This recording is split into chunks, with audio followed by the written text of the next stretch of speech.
up mga kaanay? Dito tayo sa La Torre, Talavera, Nueva Ecija. Malayo tayo guys. For today's video and for today's vlog, mag-install tayo ng thermite reticulation system dito sa La Torre, Talavera, Nueva Ecija. At yan, nag-okay na tayo. So ayan din. Doon naman ay sinusukatan at the same time mine-measure din, nile-level yung ating thermite reticulation system na ilalagay niya.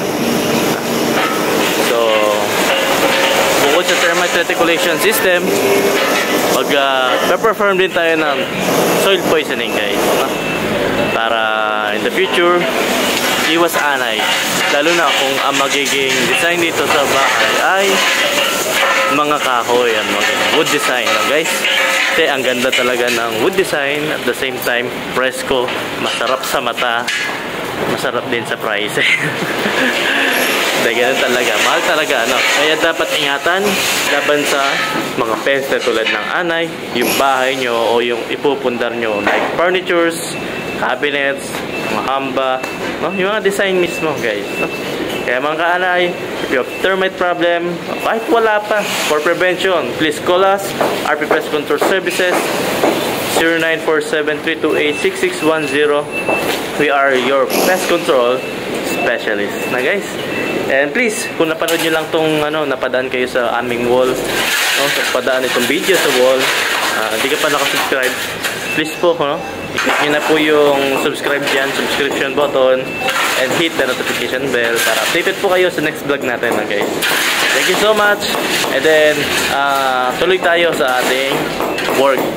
Video natin, natin itong trabaho natin dito sa thermite reticulation system plus soil poisoning na guys. Binabaray na ako kunyari ko eh. Nagloloko ka pa vlog to guys. Makikita kayo sa YouTube, naglalaro lang kayo Kaya mo si John din talagang so doon kasi natin papadaanin guys yung reticulation natin, papasok siya sa loob na guys. Yan, hindi na natin sinunod dun sa ilalim kasi sobrang baba na yun magkakaproblema lang tayo. So yan, sige. Ganado talaga naman.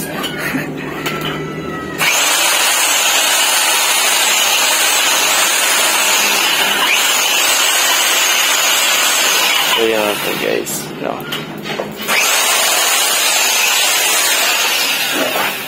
bali yan yung dito UUP lang tayo ng konti dito pag ganun. So ito yung binubutas nila guys. Yan, wala namang problema yan as long na wag lang malalim banda rito. Di ba rin medyo mababaw dito, tapos lumalalim hanggang dun sa pinakamalalim guys. Ayan tayo. Ayun guys, medyo malalim lang dyan. Malalim, tapos pababaw tayo. Dito, nilalaliman namin. So may bakal dyan. Tinatry namin doon ipasok yung tubo. Ayan, sige, dinisan mo ng konti din. Ayan. Papasok ka. Okay, yung kabila. Yung kabila niyan dapat accessible Yan, palalim tayo yan doon. Tapos doon pababaw. I-installan kasi natin yan ng thermite reticulation. Diyan natin patadaanin. Medyo mabusisi lang, malilit na bagay na ganyan. Kaya lang kailangan nating maging mabusisi din syempre para sa quality naman ng ating i-install na thermite reticulation, para sa masatisfied yung ating kliyente.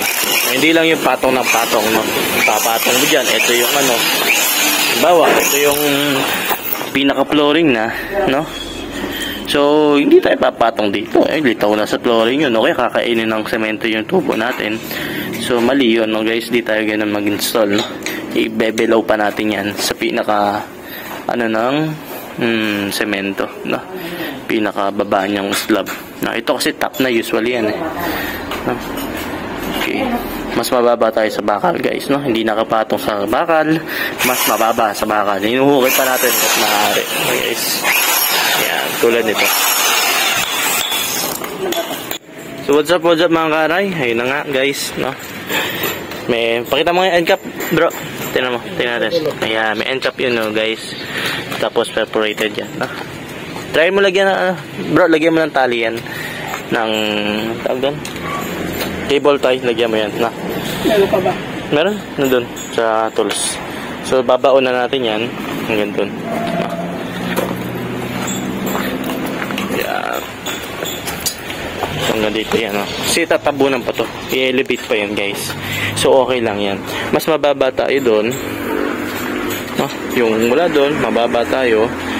Magraran tayo hanggang dun. Yan, yung iba-ibang kulay na yan. Filter yan, guys, no? Pang filter natin. Tapos, nandito.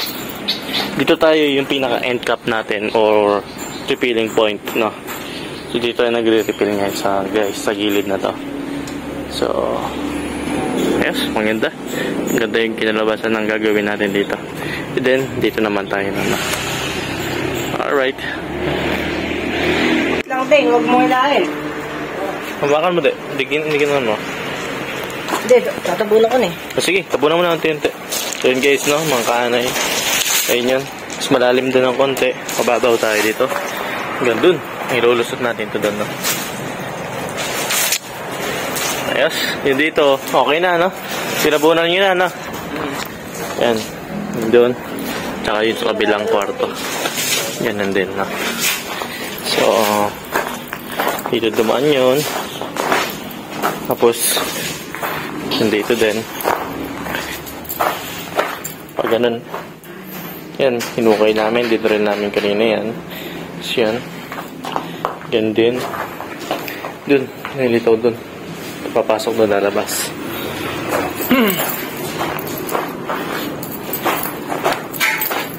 Hey. Ito. Idrin natin, no? Nag-ano tayo na. Mano-mano. So, yun yung refilling point natin. At yun pa yung kulay red. Ayan.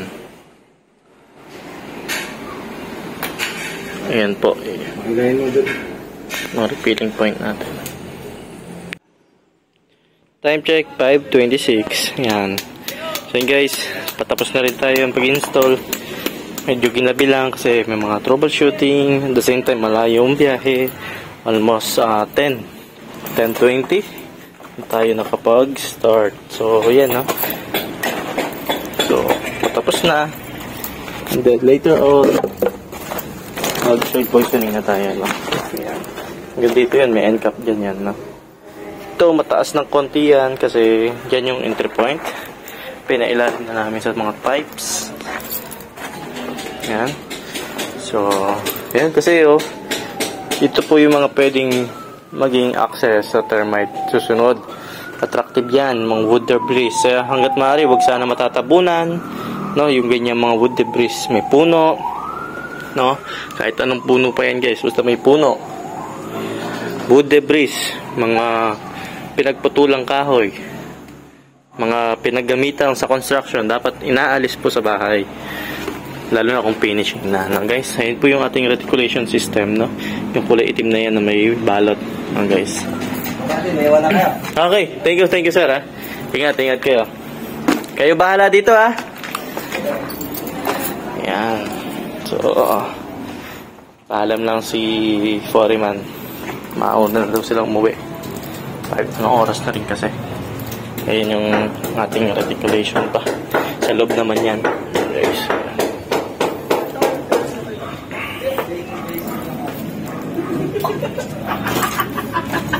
Tapos, ito guys, yung mga serko dito. Ayun, seryoso si Basic kami. Sir, Danny. Entry point natin. Ano yung ginawa niyo doon? Gawin ko nga yun. Gagayahin ko kayo. Ito sila. Masayang-masaya yung ating, si Sir, Sir, ba't ka masayang-masaya? Addicts. Ba't yung sinisingot ang solvent dyan, ha? Papalit solvent. Addict ka na, ha? Ano pa may tama to? Baka mga ganito. Sagad mo, yan. Para hindi nabababa, bro. Yan, very good, no? So, yan nun, guys, no? So, almost palibot na. Okay na yung ating reticulation. Yan, hanggang dito. And then, yun dito kasi, yung mga gamit natin, naka-timpla na, chemical natin, no? Maganda yan. Up to 5 years efficacy, kaya yan, no? Tapos ito yung pang breakdown natin sa harap. Ito hanggang dun. Hanggang dulo na. Kasi dito, parking na yan, hukain pa yan. So hindi natin pinakailaman yan dito tayo sa taas. No guys? Dito sa taas, hanggang doon. And then yan, hanggang dun. Ito, papunta yan dito. Yun ang labas niya. Guys. So far, so good na guys. Okay.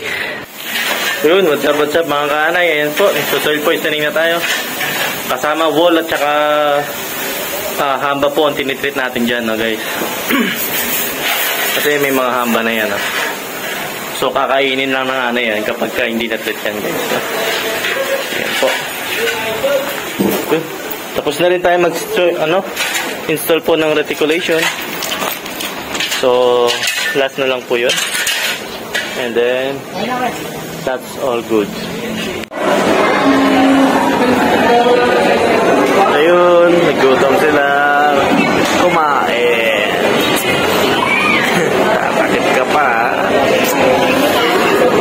Ano sabi mo, boss? Good? Gutom pa kasi yan. Kaya ganyan lang yan. Eh, baknal ko nasi. Amin!